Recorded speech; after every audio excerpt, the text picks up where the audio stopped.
Hey everybody, welcome back to BK's Bullets. Today we're going to talk about HBOMax.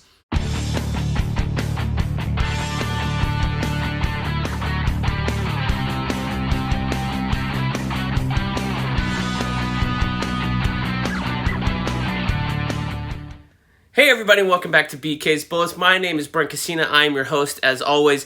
And today we're going to talk about HBO Max's bombshell announcement that they're going to day and date release all of their slate for 2021. This is next year, which is, 30 days away or less, on HBO Max in the United States because it's the only place that it's there, but they're going to release it day and date for the US on HBO Max.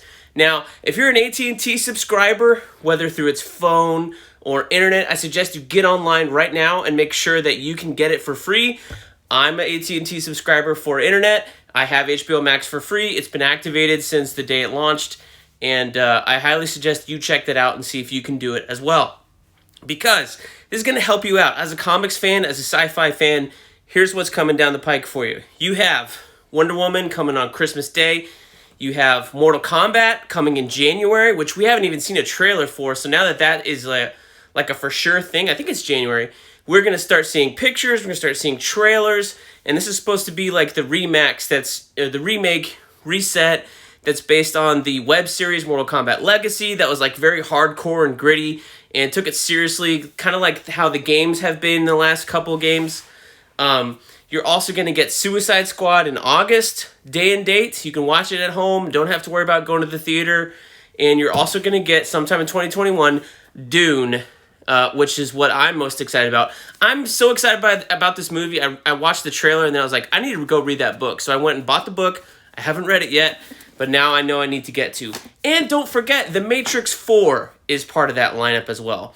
So in terms of science fiction, comic books, nerdy stuff, there's a bunch of great stuff coming to HBO Max, and it's going to be streaming there for 30 days, I think like a month, and then it will disappear. So basically, Wonder Woman's going to be there on Christmas Day. That's December 25th.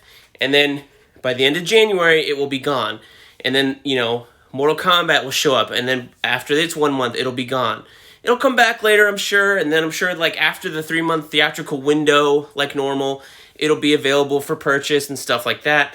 But if you're itching for content, basically, I know I have a bunch of Netflix stuff, but I really enjoy movies and how they're just quick little bites, an hour and a half, 2 hours, whatever. I'm itching for some new content. And this is stuff that I've been excited for. I've been excited for Wonder Woman. Finally excited to see that. I've been excited for Dune.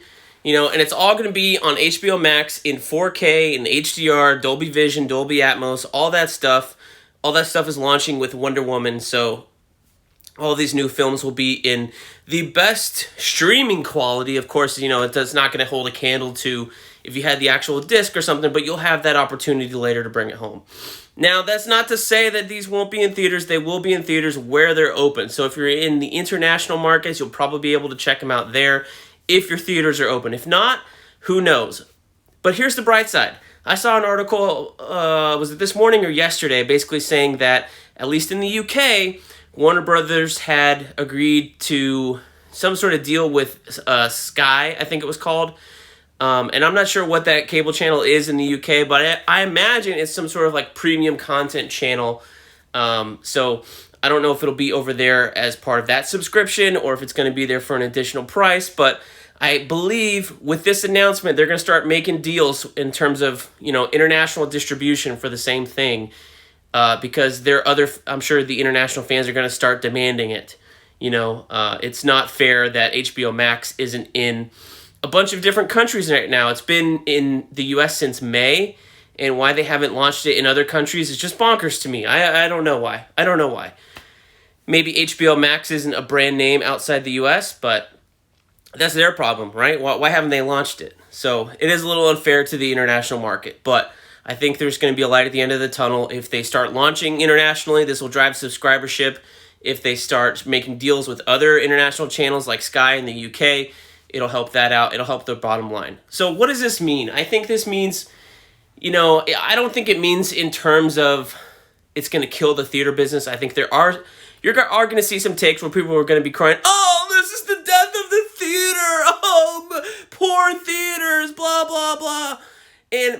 the end of the day, I kind of gotta agree with some other people who are saying, like, not that I'm fine with the death of theaters, but as a parent with 2 children and the 4 of us, to go to the movies is quite expensive.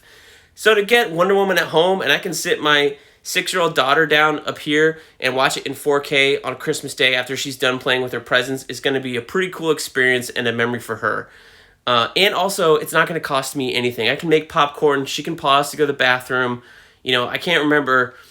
Well, I can remember, but it's been a long time since we went to the movies. But I have taken her to the movies by just the 2 of us. Maybe Minions or something I think we went to see. And Lego Batman we took the kids to. And, she had to go up and go to the bathroom like at least 2 or 3 times during the movie. And she missed a little bit of it each time. Now we don't have to worry about that. I'm not going to get upset by taking her to the bathroom because I can just pause it and we can go and come back. Now I know there are people that are going to cry that that's not what movie making is about, Brent. It's about the experience. Well, I got to show you. I can turn the lights off. I can shut the blinds over here. I can turn this light off. Ding, ding. Bright, dark. I can get the whole thing. I can get it up here. I can turn the LED lights off that are above the TV. I can turn them off on the couch. All this stuff. I can get that experience. And I don't have a surround sound system, but it's loud enough that it's going to be good enough for me. Because here's my thing is all these filmmakers are crying about the theatrical experience and stuff. But at the end of the day, where does your movie live on? You have Peter Jackson doing Lord of the Rings in 4K, doing, a restoration of that to upgrade it to 4K and doing a new color grading and stuff like that. And that's not coming to theaters, this new version of Lord of the Rings. That's on 4K Blu-ray only. That's the only place you're going to be able to see that version of the film.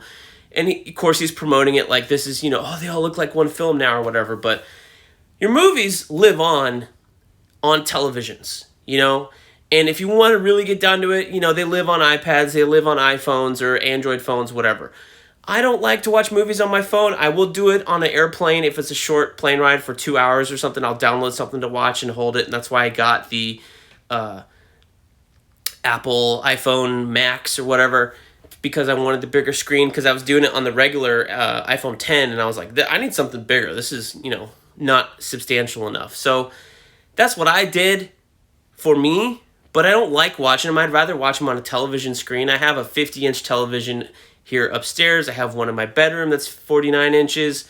I have a 60-inch, it's not a 4K TV, but, a 60-inch television downstairs. So I got many places I can watch this stuff. And I got to tell you, as a parent with kids, they rewatch movies all the time. So I'm sure Wonder Woman will get plenty of play in my house for 30 days because my daughter is going to want to watch it over and over and over again. And I will let her, because she's seen the original Wonder Woman many times. We have it on Blu-ray here, and she loves that film. So why wouldn't she love this one? So I'm excited, and I think, long-term, your movies live on these formats. So to, poo-poo getting your movies released in a pandemic, might be a hit for you financially if you've got a back-end deal, but hopefully they figured that out with all these filmmakers to give them a little piece of a pie or something, or a bonus. It's unfortunate. Everybody's in unfortunate circumstances, but just in general, for people to be like, oh, well, movies deserve to be seen on film. Yeah, they do. Absolutely. Wonder Woman has IMAX scenes. I don't know if they're going to show up on the streaming format. Probably not. But they will show up on the Blu-ray, when you buy it that way. If Warner Brothers is consistent with the way they did Dark Knight and Dark Knight Rises, they will show up there, hopefully. It's just unfortunate the year that you're in 2020. You have a film to release and you're worked very hard on it. And unfortunately, people are not being, here at the end of the day, it comes down to this. People are not being responsible enough with wearing face masks and taking precautions and taking this stuff seriously that, at least in the United States, we have totally screwed ourselves and masks are now a political issue. Guess what? They're not. It's a science issue. And the science says definitively you should wear a fucking mask. So there's that. And if you don't like that, I don't care. Be gone with you. This is science right now. But the stupid United States has turned this into a political issue and a freedom issue or whatever bullshit you want to believe about it.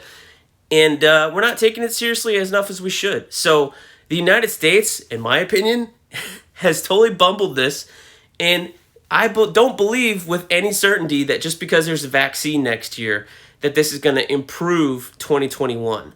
As unfortunate as it is, I think there's going to be reduced capacity in most places for at least another year, and I think movie theaters, that's a big thing as well. So if they do this, if movie theaters are open when places are, if cases go down and stuff and we start taking it more seriously, or the vaccine gets distributed more widely and people with the vaccine want to go out, fine. But at the end of the day, Warner Brothers has to find a way to make money, because they're not going to be a company for very much longer if they're just skating by on, their HBO Max subscriptions. And the other thing this is meant to do, Warner Brothers is also hurting as well, not just from lack of box office, but because HBO Max doesn't have that many subscribers. I think they have a large number of potential subscribers because they are offering it in bundles with AT&T, cell phone service and internet service, etc., cable service, Uverse, whatever you have, check it. Make sure you, if you can get it for free, go get it and activate it. But there's a lot of their customers that haven't activated it yet. So this is meant to drive that number up, because the more people that, invest in AT&T and keep their service, I get HBO Max for free. Why should I change my phone? Or why should I change my internet service, et cetera, et cetera. And it's going to drive subscriptions from people outside the AT&T, universe or family. People who have Verizon or stuck on a Comcast internet are going to go get going to go subscribe to HBO Max now so that they can see all these movies as part of that subscription. I mean, think about it. There's, I think, 16 movies on this list. That's more than one a month. And if you were to pay $15 a month to see that many movies, you're still saving money, basically. So it's not a bad deal. You bring your own snacks, etc., etc. It's not a bad deal at all. So you got to look at it from that way. This is where the movies are going to live anyway. This is where they end up when they're all done. You can't just go to a movie theater and pick any movie you want, like Netflix, and see it on the big screen. It's all limited. So movies live on televisions and other places.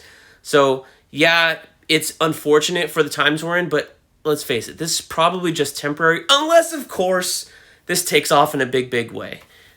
Disney's supposed to have a big investor day on December 10th, and everybody's kind of anticipating that there are going to be some announcements about their slate in 2021 on that day as well. Everybody's looking at Black Widow, going, where's Black Widow? What's the deal? We've been kicking the can for Black Widow for a while, and then finally, I think when the August date got pushed, they just removed it from the slate altogether.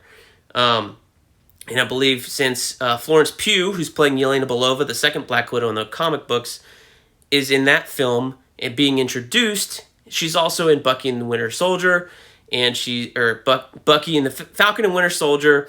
I think she's also going to be in Hawkeye. She's appearing in other MCU shows. So it stands to reason that that's why Falcon and Winter Soldier got pushed, not because they were not done filming yet, but also because they're waiting for Black Widow to drop before they release. Because if you remember in the original schedule, we were supposed to get Black Widow in May, and then Falcon and Winter Soldier, I think, was supposed to be the first one out of the gate in terms of the MCU on Disney+. And then WandaVision late in the winter. WandaVision got pushed, had to finish filming, but, Falcon Winter Soldier got jumped by WandaVision because they had finished filming, and probably this Black Widow reason.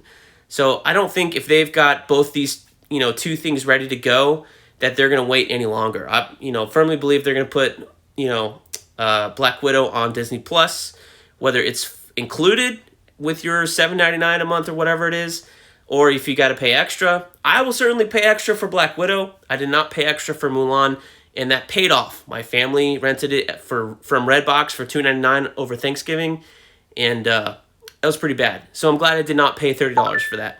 But I would pay it for Black Widow, but not for many other Disney films as well, especially if it's going to be 3 months later and it's on Disney Plus right away, the way that Mulan is available now. So that's my take on HBO Max and Disney Plus. I think, Disney, it's your move.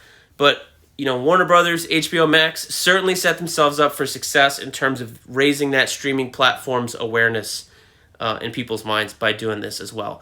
And I also think it's good for the culture. If you've got more people staying home, that's not a bad thing, because obviously Americans can't take it seriously. We can't be mature enough to listen to scientists instead of the stupid politicians who only care about being reelected. And that's a whole nother video on a whole nother channel. So thank you guys for watching. Please don't forget to subscribe, like, comment, share down below. We will see you guys next time in the Funny Pages. There's a lot more videos coming your way this week. I have been cranking them out, and I just don't know where to put them. I want you to see them as fast as possible, so stay tuned for more. Subscribe, hit that bell, all that stuff. More great stuff coming for you soon. Bye-bye.